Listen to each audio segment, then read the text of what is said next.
So when the news first broke, I was, the Paige Del RIo thing, like, they're adults. It makes sense. They can do what they want to do. Just depends on how it impacts their career. Jump forward several months from then.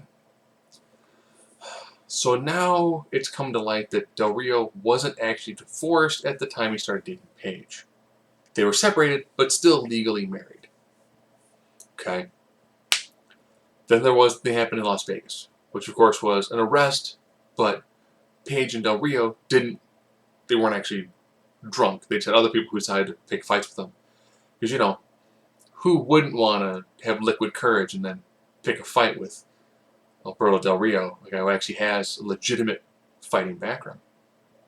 As well as Paige, who was a bouncer at the tender age of like 13 in an English pub.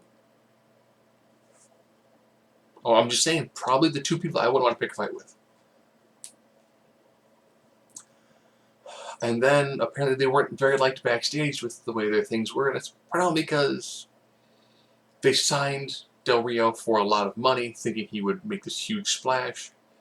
And a comic scrum like, "Yay, Del RIo!" The crowd being kind of apathetic to him, and then the E not doing a good job and capitalize on his style. Ironically, Del RIo's style being safe and have lots of strikes and submissions should actually work pretty well. He's a great hand. He could do an easy 15, 20-minute match, but they didn't develop the character at all. Then there was the Mexican American thing, which to now I don't know.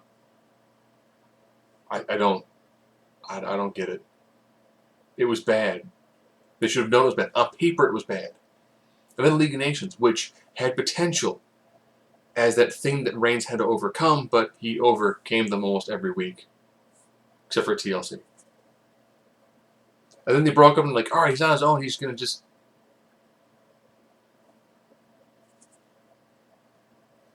So he's good, but you need to make people care about him. Even watching the Cruiserweight Classic, if they tell a great match in the ring, and they have that great story going on inside the ring, if you add a little bit more, like a vignette as to why this match is important, it makes a huge difference. Are you trying to tell people wouldn't have gone nuts for Cesaro Del RIo Best of 7 series? That could have been really good. Two highly athletic guys who have a nice striker-based offense who occasionally do submissions and other nice impactful moves. Done. Lots of guys who have great chemistry with. But he decided to use his early out clause, and all parts is he done. Of course, he also had the suspension. So, how does this actually affect Paige? Well, the backstage bit is why they're on 2 different shows. Del RIo's a partier, and people backstage are like, Paige, we don't want you to hit a hard party lifestyle and potentially shorten your career or effectively wreck your career. And plus, in the age of social media, anything that happens anywhere is documented, either by themselves or by fans. And the news spreads quickly and it can become a PR nightmare instantly.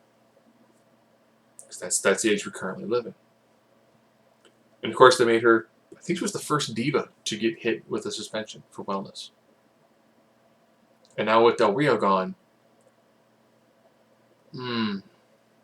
probably not going to be a great time for Paige. If Del RIo doesn't do a shoot interview, it'll just be awkward. If he does a shoot interview, it's going to be ridiculously awkward. So I hope we're not expecting Paige to win any sort of, massive titles or major runs again. I liked Paige. She did a great job in NXT as being their first women's champion. I really hope that she's be the true catalyst to change the Divas division, the women's division. I think she having people with her would make more sense. I think that had they, instead of doing the whole, you've got friends, you got friends, you got friends, you're all in groups of 3, and fight.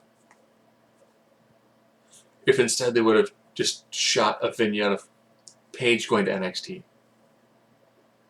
and getting some allies to help her fight the Bellas and Alicia Fox.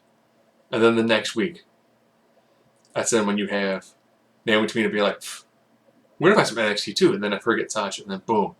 It at least feels pseudo-organic. But then they turned her heel because they wanted Charlotte to be face, who is genetically superior and the daughter of one of the greatest heels of all time, because it's the E. And then a combination of injuries, and then the Del Rio thing for backstage heat. She's had heat in the past because she's her own person and she's headstrong, which is probably why she has so many fans. People actually really adore her. It's because she is who she is, good, bad, or good, bad, or indifferent. That's who she is. So I hope that things work out relatively well for her. You know, if she leaves the E to go someplace else, she could have a really successful time in the Mexican scene for luchadors. They've already done Lucha Underground Season 3, so I'll be honest, El Patron is awesome. If you were to go for Season 4 of Lucha Underground with Paige, Elise, Paige, Katrina, Paige, Sexy Star, Paige, actually Paige and the guys, would be some great television.